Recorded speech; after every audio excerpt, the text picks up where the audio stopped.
This is Ozzy, a co-host for Kush Crime. Thank you, Dro TV, for having me on your podcast. I definitely had a blast recording with you, and hope to see more of you.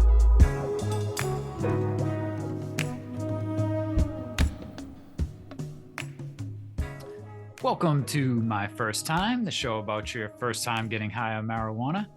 I'm your host, Mike Freeman with Dro TV.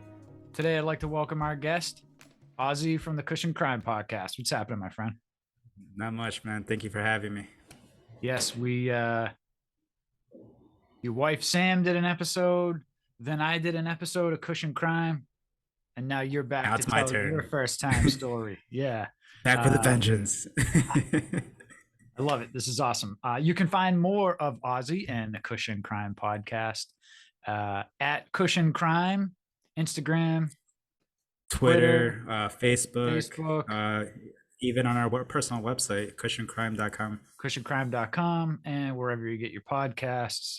So definitely go check them out. We'll link to Sam's episode on My First Time, as well as the episode that I was fortunate enough to do with you guys on Kush Crime. So those will all be in the... Which we had a blast. Great. Awesome. My friends actually, I don't know that my friends listen to my show, but they were like, hey, we listened to the jury nullification. So I'm cool with that. It's all good. But yeah, all the links will be down in the description below for Kush Crime, as well as some other episodes you can check out. So Ozzy, let everybody know where you're located and how you... Well, we'll get into your first time story, but let everybody nobody wants to listen to my first time. Yeah, let everybody know where you're located and a little bit about the Kush Crime Podcast. So we're located in Tampa area. Basically, how we came about with the Kush Crime is basically my wife. During the pandemic, a lot of things was happening throughout the world, so we kind of needed like a little bit of an outlet to do something together. She was like, how would you feel about making a podcast about true crime stuff? So I'm just the type of person like, yeah, if you want to do that, go for it. I'm totally supportive about it whatsoever. And normally I'm not into like that big podcast group because I usually listen to like Muay Thai podcasts or even MMA podcasts and stuff like that. But I didn't really picture myself doing a podcast. But on another ticket, I was like, nobody's gonna want to listen to me. Nobody's gonna find me funny whatsoever. But long story short, we ended up doing it, getting good feedback, especially when I get totally paranoid and I'm like very cautious of what I say. But apparently people like the goofy side of me for some reason. So, and then ever since then, we started getting geared together. She started doing like a list, did a couple episodes, got it, like I said, got a couple of great feedbacks, DMs, emails, and everything, even up to the KushCon convention. And it just kicked off right off the bat, and I was like, wow, this is actually turning pretty good. So we ended up keeping the ball rolling, and here we are. Nice. Yeah, it adds to the realness. You're genuine when you're being silly or whatever. So yeah, I think especially in today's day and age, there's a lot of fakery on social media, and even though it seems like people still love the fakery, there's a lot of people that appreciate honesty. So I'm sure that's a part of it. You know what I mean? When you're real and you're honest. Right. We could be a gimmick too and maybe have 10,000 followers, but that's not how we roll, right? Yeah, exactly. And the thing that separates me from anyone else, I'm sure yourself too, is that nowadays you just got to be real with people. Like we have a lot of bullshit going around in the world. It's just like, just be forward and be straightforward with it. It's like, you want to be straightforward with me and honest, go for it. I'll respect you even more because yeah, it might sound bad, but then if you really think about it, you're like, man, maybe I should make a little tweaks here and there with my life, Sure. Yeah, I agree. 100%. So Ozzy, the show is my first time. I was told you got a good story. That's why the wife, talked you up to come back on. So yeah, and it's funny because my wife's like, are you gonna tell them the story about the chubby bunny? I was like, not really looking forward to it, but I guess so. You can leave out or include as many details as you like in the story. This is your story, so tell it how you want. Um, but we're waiting, So, so we're ready and we're waiting. so basically, my first time when I got really high was when I first moved in with my wife Sam. We were dating at the time. Uh, I was more like I was raised as a religious household. I was told that was frowned upon. You shouldn't do that. Drugs are bad for you. You know, all that dare program stuff. Sure. So when I met Sam, I was kind of like that, and then I'm just like, you know what? I'm just gonna let it go. Just I'm gonna try it a couple times. So one time, I think she gave me like a pen, like the actual pen, versus a flower, and that got me way up there. I did not expect it. I started like, getting very hungry. I started getting like very dizzy, and time was slow. And then my wife was high as well, and she goes, "Hey, do you know what a chubby bunny is?" So then I'm like, "Nah, I don't know what a chubby bunny is." Well, can you picture? And you could probably hear her in the background laughing. And I was like, "No, I don't know what a chubby bunny is." And in my head, I'm high, and I have like I act like a child, but when it's time to be an adult, I'm an adult. But majority of the time, I'm a child. All right. So when she told me what when I told her what my thoughts of a chubby bunny is, I literally thought it was a chubby kid dressed as a bunny suit, kind of like in the Christmas story type of thing. Yeah, yeah. And she's like, "No, that's not a chubby bunny." And I was like, "It's not?" And I was super high at that point. And she goes, "No, it's not." And then she told me the real reason. I was like, "Oh, well, don't tell anybody whatsoever." And then I started eating, like, I think we were having like pigs on a blanket type of thing at that point, where I was just munching on them nonstop. And then the next day, apparently she had me recorded on her phone, and I did not know that whatsoever. And I was literally with my shirt over my head, like literally like freaking, I don't know, like a superhero type of thing. Hmm. My hair was all crazy and my eyes were poofy, and I was like, "I don't know what a chubby bunny is, but I'm gonna tell you exactly what it is." And after that, I started smoking ever since. I did learn as I grew with the cannabis side of it, because I majority of the time I do mixed martial arts, Muay Thai majority, and Jiu-Jitsu. And what I found with smoking, I used to just do the protein powder and just call it a day. But then I started noticing I couldn't sleep because I was so sore.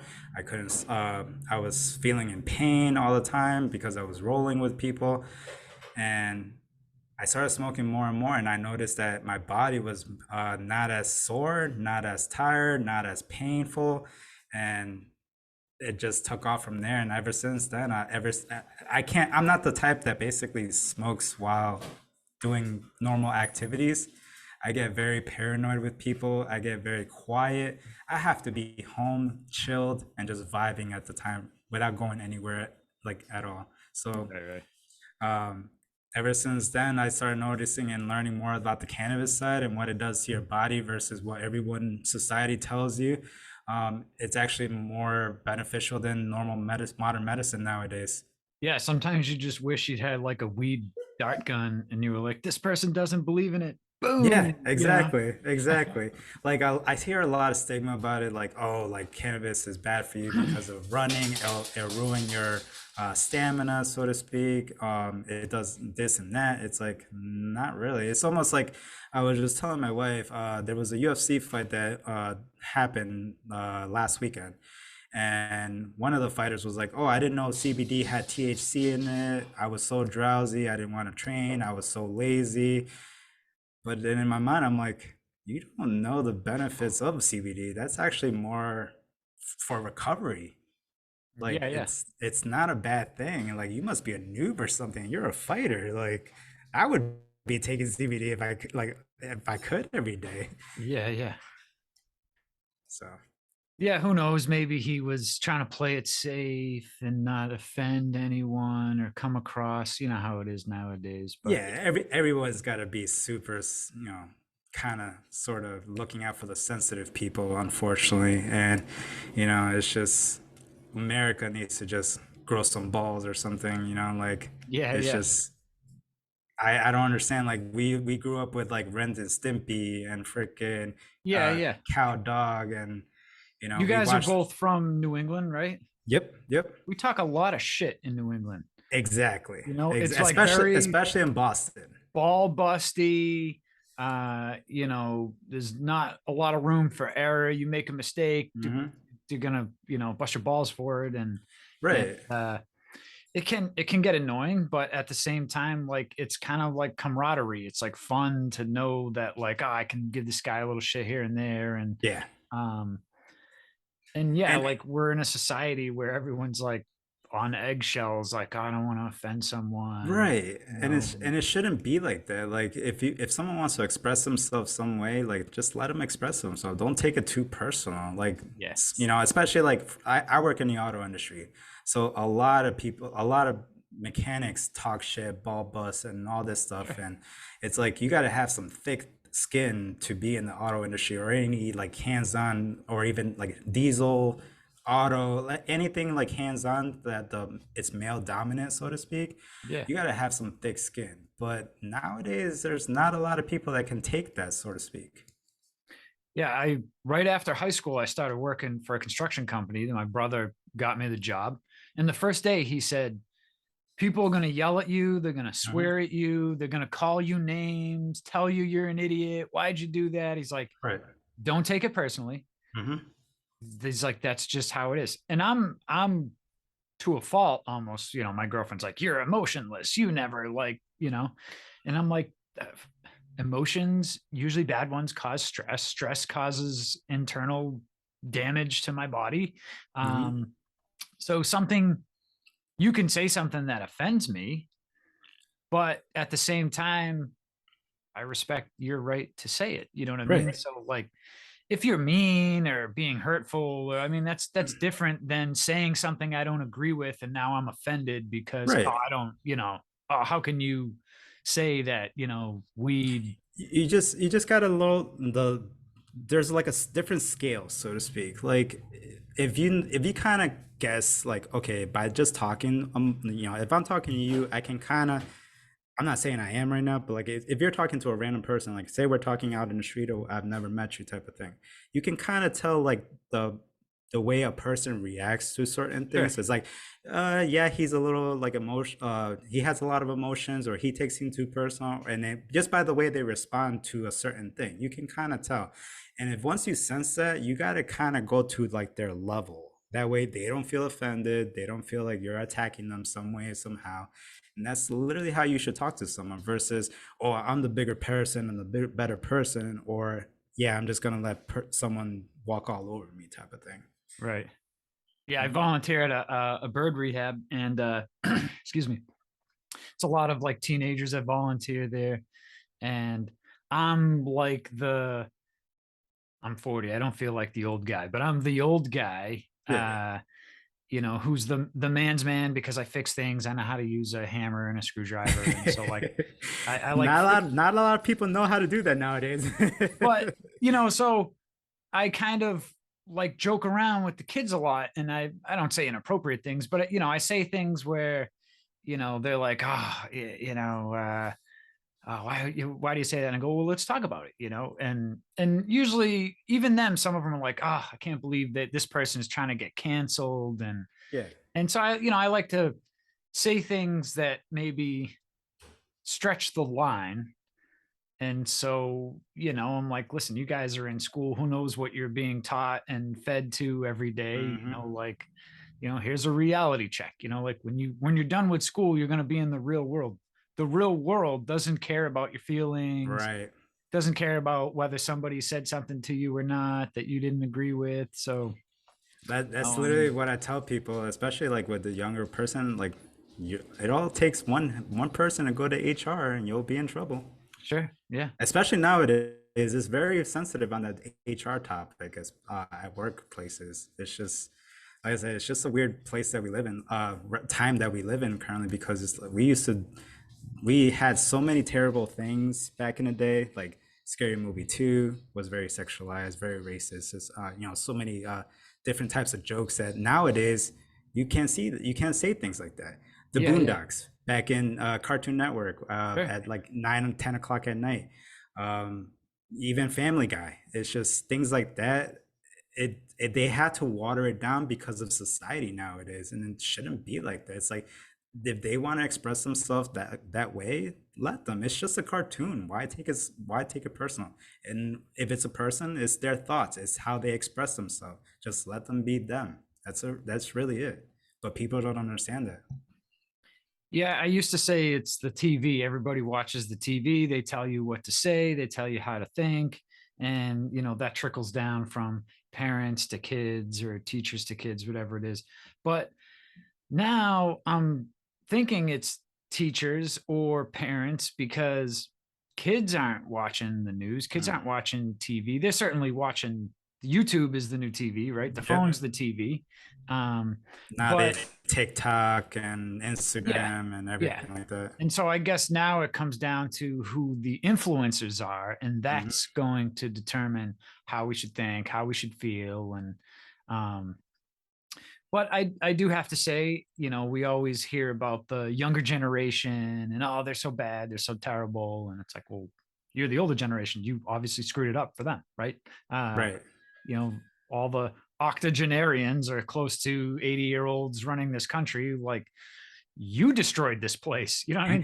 Don't blame some 17-year-old And kid. it's funny because I joke with Sam about this because I'm like I feel like I'm that I'm starting to become that old person. It's like damn kids in their boom boxes and stuff Yeah, like yeah, that, or like oh pick up this and that. But it's just like I feel like nowadays like kids are not having a lot of like common sense, so to speak, from what we grew up with, and then the work ethic.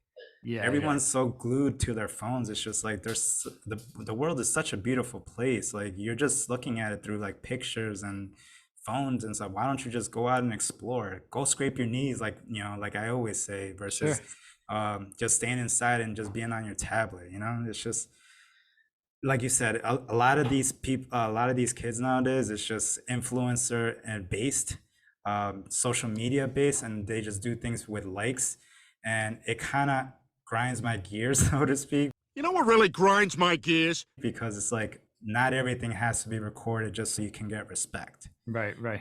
Like I do a lot of things that I don't record, and I'm okay with that because I actually help that person with, it could be like $1 from the panhandlers or whatever, or me helping out someone with groceries, and I don't record myself. But the fact that there's certain things that like people record themselves, it's just like, is it really necessary? Yeah, People are gonna respect you or not respect you no matter what. yeah. To continue with my point, a lot of these kids I work with, I mean, we're outside, we're working with birds. It's somewhat in nature, right? And a lot of these kids, I do give them Just credit like your because, hawk, I like your hawk that you have. yeah, yeah, yeah. If only she could come home with me. I Um, was like, oh look, that's such a pretty bird. yeah, yeah. I don't know how my cats would do with that, but Definitely not good. but these kids, like, they're not indoctrinated and brainwashed like we all think they are. Certainly the work ethic is pretty bad. But a lot of these kids, I mean, they're there to volunteer. So at the same time, it's like the kid did an hour's worth of work, he's going to take a break, then do another hour's work. I'm okay with that. Like, Yeah, he doesn't have to be here. He chose to be here. right. Um, but then I go to City Hall the other day to pay my water bill, and I'm assuming this girl's like in her 30s or in her 40s, and like I walk up to the counter and she's like on her phone and she's like, "Oh, hey." And like while she's processing my payment, she's like scrolling through, and it's like, I'm all for Not multitasking, but professional. like my tax dollars are paying for you to sit here on your phone, like, is there something else meanwhile, there's a person in the window next to her. So I'm like, does this other person need to be here right now? Right.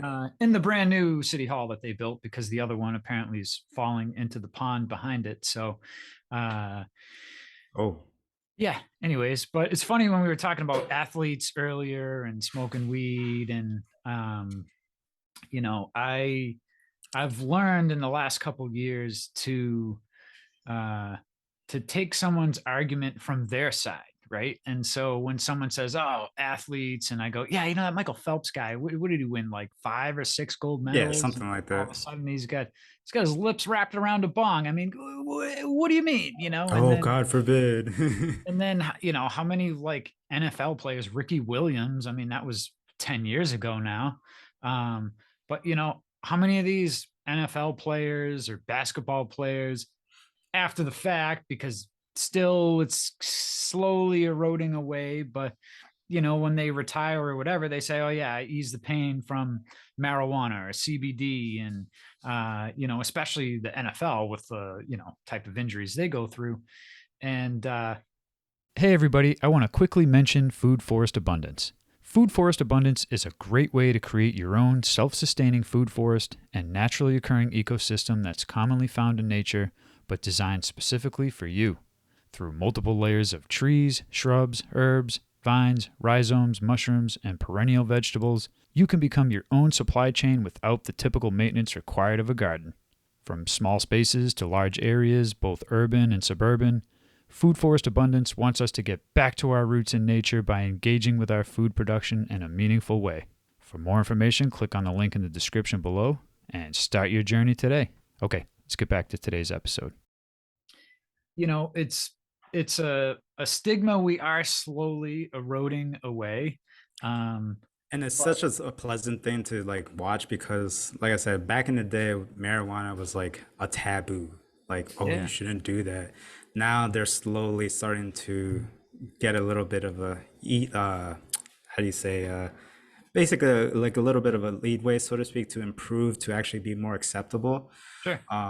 But still, there's that battle, like we were talking in our podcast, where like a lot of athletes were fined back in the day because of marijuana use, Sure. and now all of a sudden it's just like acceptable, so to speak, and they're promoting it now ever since. It's just like, well, what about the millions of dollars you find this athlete for just smoking weed?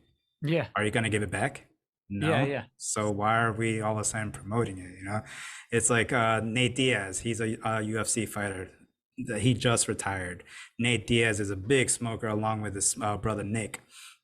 Nick and Nate both got fined and suspended from Nevada State Athletic Commission because they got weed in their system whatsoever. And all of a sudden, now that it become acceptable, it's okay for them to smoke in the arena, smoke Right. while training, smoke while even before the fight. It's just like, why wasn't that there before? Mike Tyson. Mike Tyson Yes. does the same thing too. He literally said multiple times now, and especially in his last exhibition fight, he was high on shroom and smoking weed, and he was fine. He said he didn't feel anything. He felt normal. He didn't even feel the punches that the guy was throwing at him. And that just proves right there that yes, it kind of has a psychological effect to you, but in a good way. It helps you recover quicker versus not being on it. You feel the pain, you feel sluggish because of the pain, and it takes you a lot more to basically recover with and go to sleep with. Right. Yeah, I mean, this what I usually say is the evidence is all around. I have two eyes. I can see, you know, like, well, the show is my first time. People tell their first time story, and a lot of times it's like, oh, I thought I was gonna like keel over and die, or I thought I was gonna like cough and, you know, pass out or get the munch, eat 10 bags of chips. And a lot of times people are like, no, I just felt good, you know? Yeah, exactly. And so I think it's gonna start with the older people because like everything else, when, you know, like of course they're for social security and Medicare and everything else because it benefits them. So Right. the town I grew up in, they never wanted to build a new school. They never wanted to build a new library. They never wanted to, it was just renovate. All of a sudden came time to build a 100,000 square foot 55 and over community, and it was like approved right away, like, oh, we need this, you know. And so you know, I'll especially, my dad's 82, and you know, it was like several months ago, he's like, oh, a guy that I know, he's like, oh, my friend was doing the weed, and I'm like, what are you talking about? The weed. Because I know he says things and he just generalizes, and And I go, oh, was he doing CBD? Or so then I saw the guy and I'm like, oh, my dad said you were doing the weed. He's like, no, I did The CBD. weed. They were joking around because they don't know, but they think. And so I had to tell them and be like, okay, well, this isn't going to get you high. You can take all of this and you'll still feel really good. But it's not going to like get you high. So like, don't, you can joke around with your friends who don't know any better, but you're not, just so you know, you're not correct. You're not being Right. factual. So if you care about that, but, and I don't think they care about that. At least my dad and his buddy, they just want to joke around, which is fine. But even the bird place I work at, we use a CBD cream on some of their talons. And since That's another thing that's actually been a good improvement over the time. Is just the cream itself. yeah, absolutely. Yeah, I remember years ago, not only was it super expensive, but you couldn't even really find any because it was like illegal. And the process to make it, you know, it wasn't like I can just throw seeds in the ground outside and hide it from people. Like it was more of a process to like make CBD. So, you know, more of a chance or risk of you getting caught or found out or, but yeah, we put this cream on the talons of some of the birds, and even they were like, "Get the weed cream," and I'm like, "We just, well, you know, it's there's no weed in it, you know." And they're like, "No, no, I know." I'm like, "I know, but there's younger kids around here, and I want to make sure that they understand the difference Right. between weed and CBD." I'm not advocating they go out and do weed. I just want them to know the difference because if I was a kid and someone said, "Hey, I got the CBD, it might make you feel better," and I'm like, "No, no, no, my parents told me not. The bird place told me not to do weed." Uh, you know, like this is what we do. We educate, right? So, Right. Exactly. Exactly. you know, I think that's important. You know, and I wasn't trying to like yell at anybody. I'm just like, No. we can Yeah. joke around, but let's make sure we're also being honest and truthful about what this is. Right. Especially like the people that are not educated, it's very important to let them know the facts before they actually say it because people like that actually spread the wrong message around the world. Right. So, Even unknowingly, they may think they're just joking around. mhm. Uh, but all it takes is one of these young minds who's very influential by what adults say. And then they repeat, oh, no, that's weed. No, it's got weed and that's illegal. Or, you know, and so I don't think most of them care about weed, which is probably good because they have a lot brighter futures than I do. So, Well, but kids are our future. So, they are. Yeah. Yep. Some of it's kind of scary, but yeah, some of them are pretty scary. I, I'm a student of history. I love reading history. But people can change, so.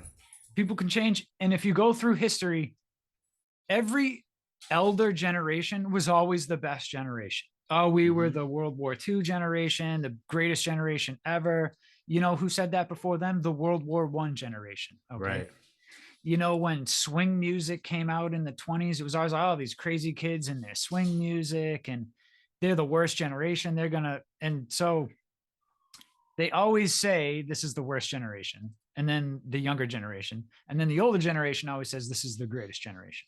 And So it's funny because I was one day I was literally just driving down the street doing errands, and I was like remembering my dad's comments, what he used to say, and my dad passed away, so it kind of trickles a little bit what he used to say to me, and I always pictured myself. I was like, I wonder if this is how my dad felt when he was in his 30s. You know, like sure. if he felt like I can do this and the younger generation couldn't do this, and that sort of thing. So you are right. It could be every generation was the, quote unquote the best, but was it really the best? But it was best for that generation, Right. not the older generation. Right. Right. And if you look at some of our young entrepreneurs, a Hmm. lot of it is tech, right? Right. But you know, forget the kid's name. I think it's Boyan Slot. He is trying to create this. It's huge. I don't even know how you do it, but it's some water system that like circulates the water It's and an engine that runs on water. well, no, it actually it takes the trash out Oh, nice. without like disturbing the fish and the wildlife in the ocean. But it's this massive, massive thing that's millions of dollars. I don't see any tech billionaires trying to build this thing. It's some 20-something-year-old kid who's trying to get funding to do it. So I look at the younger generation and I go, my dad wants to go back to a flip phone, so he's not trying to figure out how to clean the oceans, right? And he's 82, he doesn't have to, right?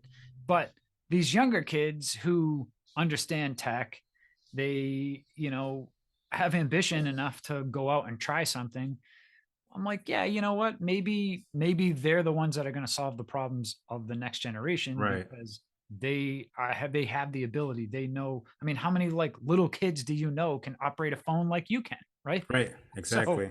Especially the older we get, the younger generation is gonna surpass us some way somehow because they're basically gonna know some way of managing a tech that we will not know, and we're gonna have to learn eventually.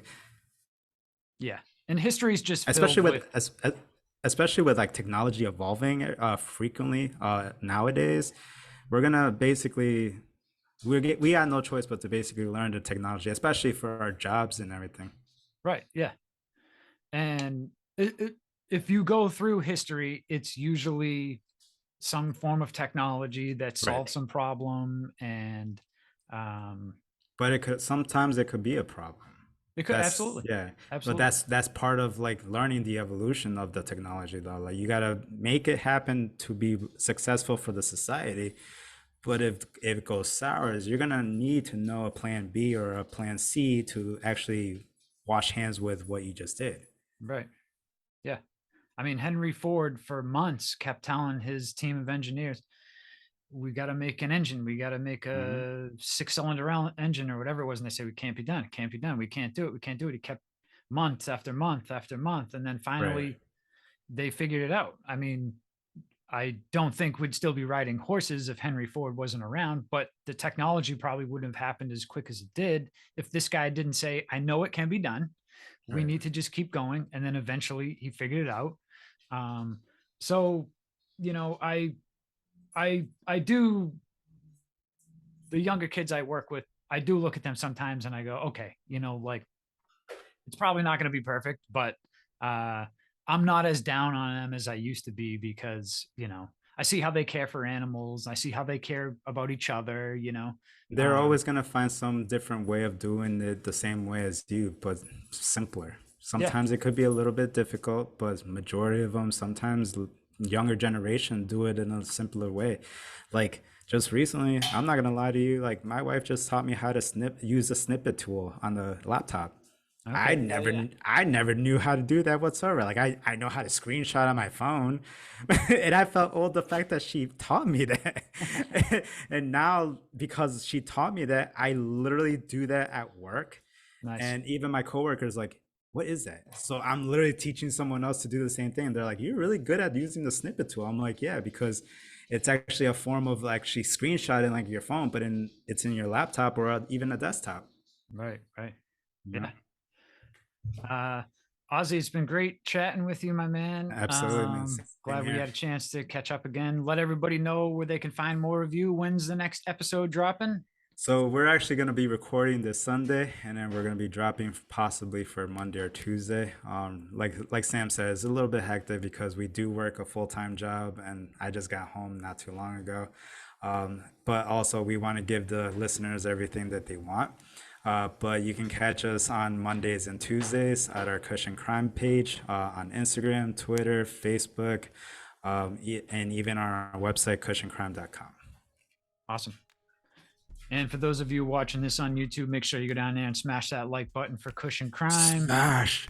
Smash the like button and subscribe to Dro TV, because otherwise you'd miss amazing guests like Ozzy here Thank and you, the man. Kush Thank you. Crime podcast. So make sure you like and subscribe. And that's it for today. Ozzy, thanks again. And as always, smoke them if you got them. What's up, Dro TV family? You can now stream the audio version of all these episodes on your favorite podcast player. And if you like more episodes like this, check out this playlist we put together over here for you. And if you haven't already, subscribe to us on YouTube. You don't want to miss more great content from Dro TV. Thank you for tuning in, and as always, smoke them if you got them.